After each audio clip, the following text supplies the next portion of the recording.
ਹੌਲੀ ਹੌਲੀ ਮਿਹਨਤਾਂ ਦਾ ਨਾਮ ਹੁੰਦਾ ਆ। ਪਹਿਲਾਂ ਪਹਿਲਾਂ ਹਰ ਬੰਦਾ ਆਮ ਹੁੰਦਾ ਆ। ਦੁਨੀਆਦਾਰੀ ਚੋਂ ਜੋ ਤਰਾਸ਼ ਬਣਦੇ, ਆਪਣੇ ਤੇ ਰੱਖ ਵਿਸ਼ਵਾਸ ਬਣਦੇ ਹੋਏ। ਆਮ ਜਿਹੇ ਮੁੰਡੇ ਵੀ ਨੇ ਖਾਸ ਬਣਦੇ, ਆਮ ਜਿਹੇ ਮੁੰਡੇ ਵੀ ਨੇ ਖਾਸ ਬਣਦੇ ਹੋ। ਆਮ ਜਿਹੇ ਮੁੰਡੇ ਵੀ ਨੇ।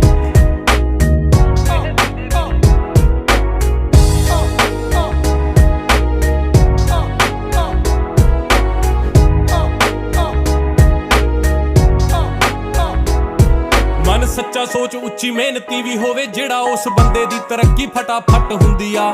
ਫਾਇਦੇ ਵਾਲੀ ਗੱਲ ਦੱਸਾਂ, ਕੱਢ ਸਾਰੇ ਹੱਲ ਦੱਸਾਂ, ਸੱਚ ਦੇ ਤੇ ਭੀੜ ਸਦਾ ਘੱਟ ਹੁੰਦੀ ਆ। ਹੋ ਅੱਜ ਨਹੀਂ ਜੇ ਹੁੰਦਾ ਤਾਂ ਉਹ ਕੱਲ ਹੋ ਜਾਵੇ।